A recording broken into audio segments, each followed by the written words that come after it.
ปิดคลิปมาอีกก็ยังอยู่มุมเก่าพี่น้องยังอยู่บ่อนเก่ายังบ่ได้กลับจ้ามื้ออื่นเช้าเนาะสบายดีเด้อพี่น้องจ้ายินดีต้อนรับเข้าสู่ช่องสลอยเด้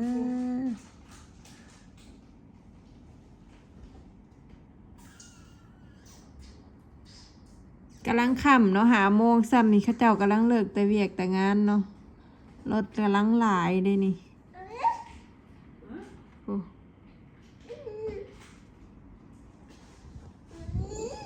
อยู่สั่นหาแนมลงไปมันก็บ่ค่อยเห็นดอกมันเห็นแต่ทางไกลๆพุ่นเพราะว่ามันเป็นระเบียงเนาะเป็นระเบียงเป็นบ่อนจอดรถบ่อยโอ้ลงไปเป็นบ่อนจอดรถพี่น้องนี่เป็นระเบียงก็เลยเฮาบ่เห็นอันนั้นเนาะทางข้างมันเป็นทางแคมของเด้พี่น้องนี่นะเป็นทางแคมของอยู่หมกออกไปทางหนาเป็นซอยหน่อยหนึ่งนะจังหอดทางใหญ่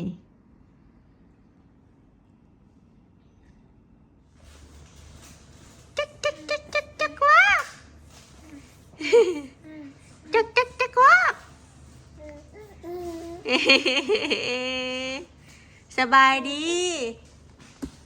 สบายดีอลิสสบายดีเม่แล้วนี่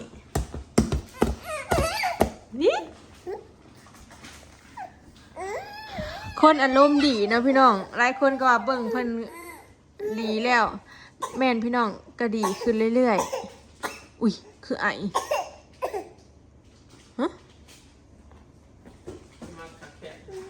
เอาน้ำให้กินนะอย่าได้ลูก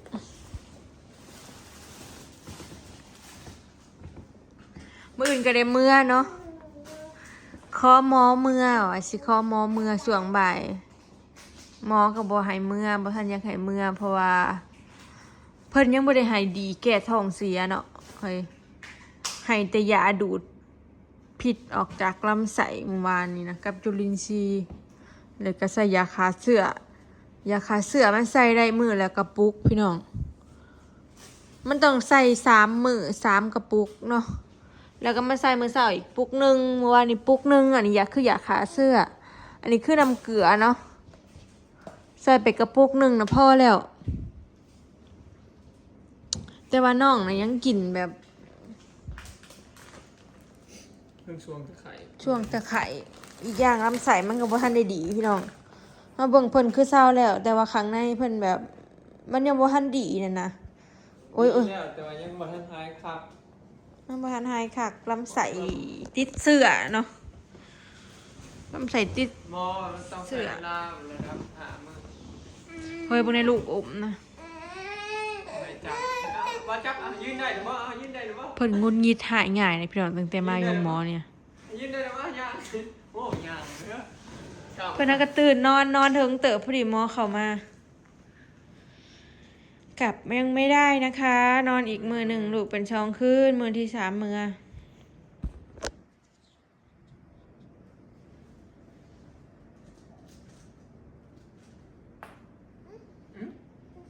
เม็ดเลือดขาวสูงกว่าเม็ดเลือดแดงแล้วเพิ่นย่านติดเชื้อในกระแสเลือดและตอนแรกนี่เพิ่นเอายามาให้เนาะหมอเอายามาให้หมอเมื่อก็เมื่อได้แต่ว่ามันยังบ่ชัวร์เลยบ่ให้เมื่อก็หมายเมื่อคันเมื่ออะไรมันกลับมาก็ย่านขี้ข้านแทงอันนี้ใหม่เล็กน้อยแทงหักแม่นแหละนะอดเอาลูกอีกมื้อนึงไข่ดอกบ่ได้ใส่ทรายน้ำเกลือแล้วอยากพริกอยากจับยังก็สบายแล้วตะกี้เป็นยังย่านคาทรายน้ำเกลือแล้วเพิ่นก็นอนกับพริกเนี่ยวันนี้เศร้าแล้วก็เริ่มขี้ดื้อบ่อยู่ซื่อๆบ่ได้อยู่ซื่อๆได้เอาหยาเด้อบัดปั๊มนี่แหละนี่แหละแอร์ก็บ่ได้เปิดเย็นดอกพี่น้องหมอเข้ามานะว่าร้อนข้อยผู้อยู่นี่เขาว่าบ่ร้อนเปิดไฟตกเอาแอร์อยู่เดี๋ยวนี้มันก็หนาวเนาะหมออยากไปอยากมาบ่เบิ่งเปิดแอร์28 200น่ะตั้งแต่ออกลูกมานะรู้สึกว่าข่อยหนาวฮอดกระดูกเด้คันว่าเย็นซั่นข่อยยังเย็นฮอดกระดูกได้อ้อยขยันสิว่าสิเปิดเย็น ย บอกข่อยก็ยังหนาวคือกัน ชิมเจ้าหนาวคอยเย็นหัวกระดูกบริยาธรรมดา เขาก็บ่ได้อยู่บ่ได้ข่อยได้อยู่ของแอร์นี่พี่น้องแบบบ่ได้อยู่เลยนะเดี๋ยวนี้ก็บ่ได้อยู่ของแอร์เลย คิดว่าสิได้เมื่อวันนี้แพมเพิร์ดกับเบิร์ดได้หายบอกอ่อยไปซื้อไปหาบอนซื้อเลย แรงเป็นโรบินสันก็ได้ พี่น้องผมเลยอยากเป็นหลอดบนเรื่องสันเดี๋ยวจะบอยพายแล้วไปหลอด แล่นเมื่อคืนนี่แค่สิพยาบาลแก๊บมากจักสิว่าจังไดเนาะไปเองบ่ไป ไป เอ เอง งก็ได้แต่ผมบ่ได้แรงวานนี่มันก็ถือก้นผ้าเนาะ บ่ได้อยากหัวยัง หาเขาปิดจะได้สิชามทุ่มเดี๋ยวมันก็จำเป็นต้อง อลิสลุกมา แก๊บ อุ้มนะเฮ้ยไปอุ้มล่อห้องไปเบิ่งดูเบิ่งคนจากหายไข่เนาะมาอัปเดตอลิสอีกช่วงค่ำเนาะจะได้ก็ฝากเป็นกำลังใจให้อลิสนี่เด้อมุดมิดง่ายเพิ่นก็นอนอิ่มได้นอนอิ่มยอมแล้วแม่นอนน้ำแม่รับเพิ่นก็รับ แม่บ่นอนนำแล้ว เสด็จสิเงยคอหาเฮาโลดได้คันทำบ่อยู่ไกลนะคันแม่นอนนำนอนจนค่ำหมากหลายบอกกระตุนมื้อนี้พี่โซนี่เนาะเฮ้ย เราก็ว่าสิเมื่อส่งเพราะว่าเราก็มานั่งถาบักโดนๆหนึ่งพอดีหมอเพิ่นติดเคสเขาเด็กเอาเขาห้อง ICU ก็เลยแบบ ที่เขต ICU บ่ได้เมื่อส่งเนาะเราก็มานั่งถาบักโดนๆหนึ่งได้ตะกี้ว่าสิเมื่อส่งแล้วก็มาเยี่ยมอลิศเลยว่าจะได้เมื่อบ่ได้เมื่อ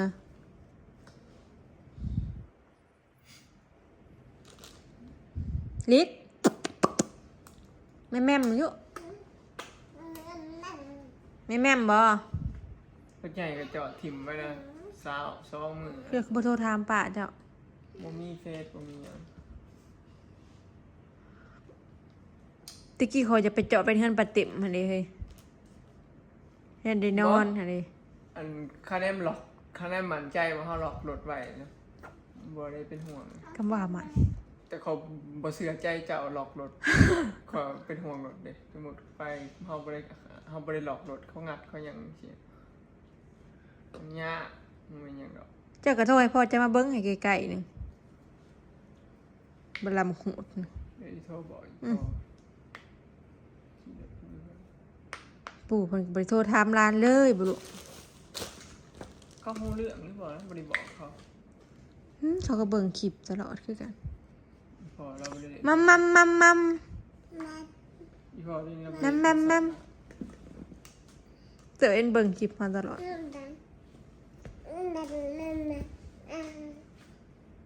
แม่มมีด้วยเพิ่นบ่ได้มาบ่มื้อนี้อื่นแม่มแม่ม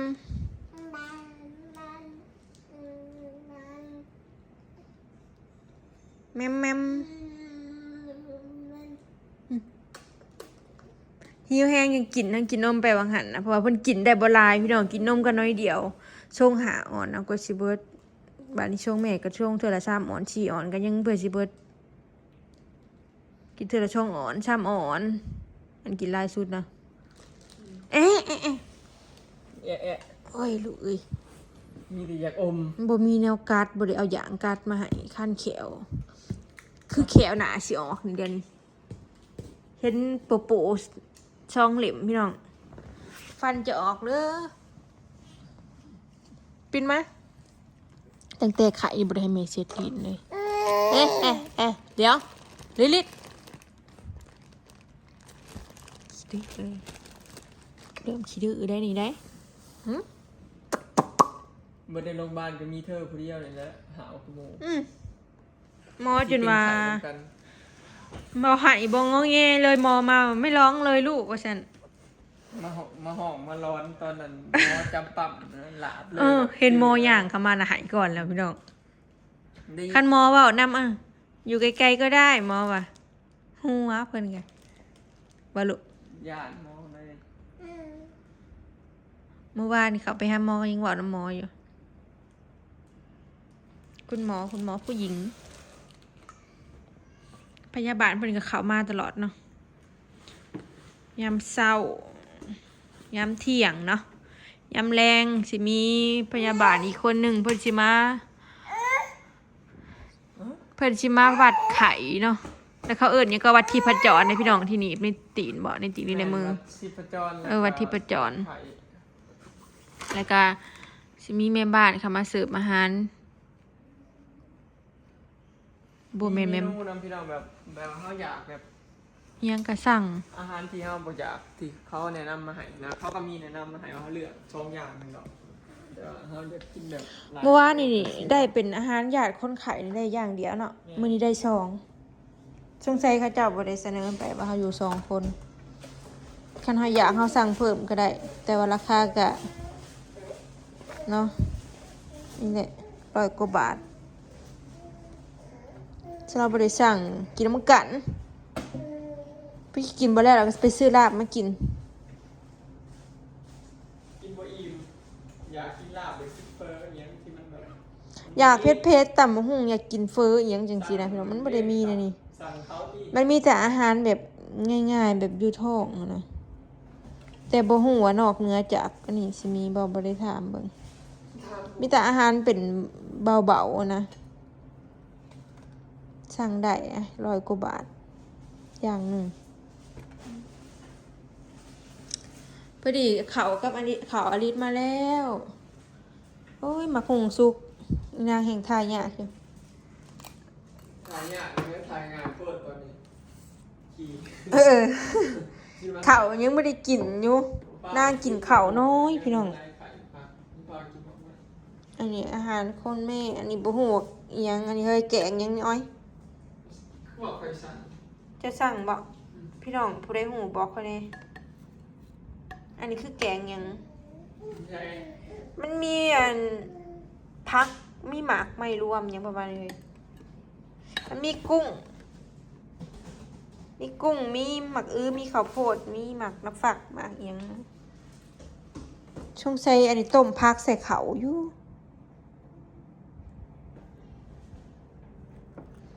แม่ก็แอบใส่อันนั้น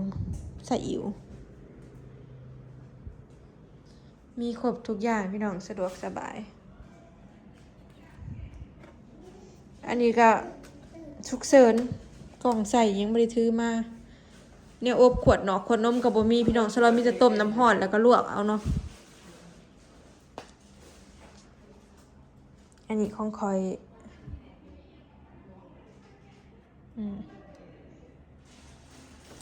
ผัดหมึกบวบใส่ไข่เพิ่นมีอาหารว่างให้นำเด้พี่น้องสิเป็นอันน้ำกับเค้กเนาะเป็นอาหารว่างช่วงบ่ายแหละพออยู่ได้นะมันนี่แหละ ใช้เบอร์มี ผ ใช่ ล ว่า การค้นหาสำหรับเพลงกลองเด็ก อันนี้จ๋าอยากเมื่อแล้วบ่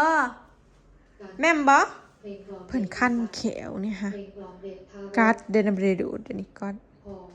ปอและปอแก จังหน่อยจังสิเอาเขาให้เพิ่นกิน จากกัน เต้นเด้อ เฮ้ยมันใกล้สิฮอดกินข้าวแล้วปิดไว้โทรทัศน์นะคันเบิ่งนะเพิ่นบ่อยากเขามันเพลินเด็กๆน้อยนะไม่ได้บ่หิวเขาว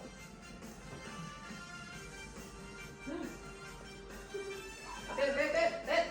นอนน้ำกันนี่แหละ3 คนพ่อแม่ลูกสลอยก็ซ้ำบ่ได้นอนแหละจอบ2ลูกยันไข่ขึ้นกลางคืน เต้นเต้นเต้นเต้นเต้น เอ้วเอ้วเอ้ว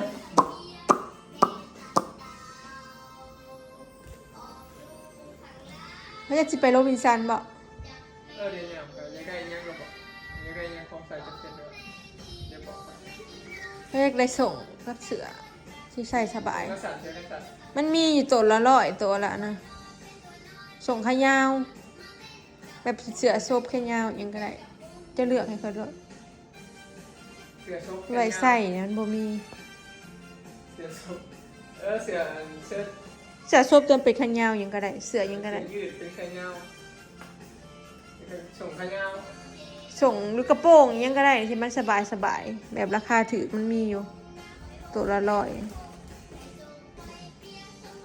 กับเบิดเครื่องใส่เลยเด้ถือมาดีแล้วถือมา2 สุดดีนะที่ยังเตรียมพร้อมนะลูกจีนูนมังจีนูนแมงจีนูนเอาเต้นลูกเต้นเฮ้ยเฮ้ยเฮ้ยเฮ้ยเฮ้ยเฮ้ยเฮ้ยเฮ้ยนางแหลมเอ้ย นี่เป็นกลับบ้านเลยเด้อป้าลุง มื้ออื่นอลิสจะครับมาหาแม่ยังด้วยเด้อนะลูกเนาะอ่ะสบายดีอ่ะยิ้มยิ้มยิ้มอ่ะใส่จุกไว้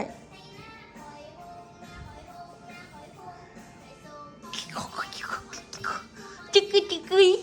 จิกกึจิกกึจิกกึงติงติงติงติงติงติงเพิ่นข้าบ่ได้ไปก็ซื้อแถวนี้แหละเพิ่นมันจะทงนิดหน่อย2-3 อัน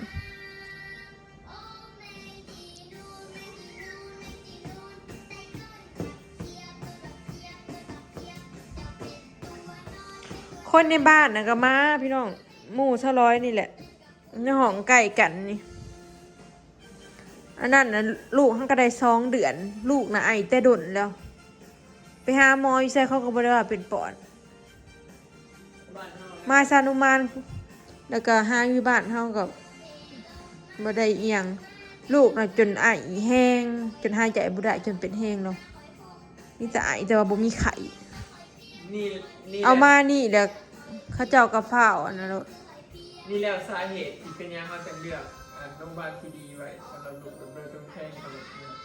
เพราะว่าถ้าไปบนอื่นหรือว่าบนได้ที่นั่นบ่ดีเนี่ยลูกเขาสิกลายเป็นอาการหนักอย่างเดียว เขาเจ้าบอกว่าเป็นหวัด แม่น แล้วเอายาอิหยังก็ละลายเสมหะให้กิน แต่กลายเป็นลูกเขาแบบนี้เผื่อได้มาโรงพยาบาลที่ถึงแต่มันอาการเป็นอาการหนักแบบมันกับแบบเนี่ยเล็กน้อย ก็นอนอยู่2 เดือนเนาะแต่อีตุนเลย อายุยังน้อยตอนนี้นะ วิไออิหยังคือไอ ไอ้ดำเผื่อ ฮะ เนี่ยมวยเห็นเอาบ่ไม่อยากเชื่อลูกคนนั้นนะ บริเฮ็ดโอ้ยแม่บังเอา ฟัง โอ้ย อิงอันนี้ไรไอ้จ้ะ บ่แม่น เพราะมันเป็นตัวยังขบ เศร้าเด้อลูก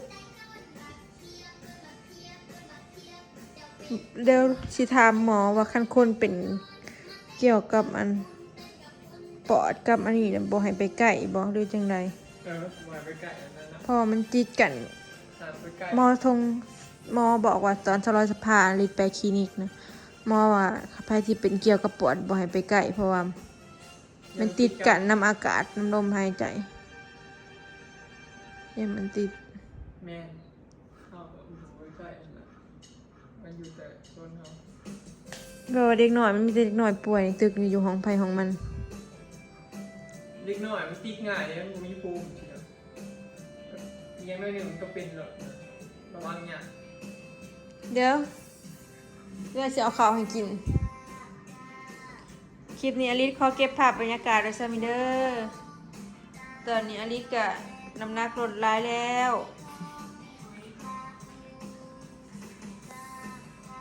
ยังอีกมืออื่นพี่น้องประมาณได้ยิน เพิ่นเว้าเมื่อวานนี่ว่ามันมีนมสำหรับเด็กหน่อยท้องเสียนะต้องเปลี่ยนนมให้กินอันนั้นก่อนเศร้าท้องเสียจังกินนมเก่าอันเก่าคืนคือบ่เห็นเพิ่นเอามาให้หรือว่าเราต้องไปถามชื่อ เนี่ยสงสัย ถาม เราต้องซื้อน้ำเพิ่นหรือเราต้องไปซื้อข้างนอก เนาะ แต่ว่า ลืมเลยสลอยกะ โอ้โหวันในโรงพยาบาล เนี่ยเดี๋ยวจะอันน่ะส่งถามเพิ่น เดี๋ยวเพิ่นเข้ามาอีกก็ได้ดอกพอเราต้องเอายาให้กินเลยไปทำ คลิปนี้สิขอเก็บภาพบรรยากาศไว้ซะมิเด้อพี่น้องป้าไปแม่ม่ำเข้าปะไปเด้อไปเด้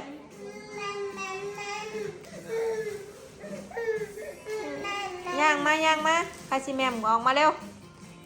บ๊ายบายแม่มคันทำบ่เว้าก็บ่ได้จักเว้าแม่มเบิ่งโทรทัศน์ดิเริ่มอะไรจังหน่อยนี่ เมื่อ มีโทรศัพท์เบิ่งดอก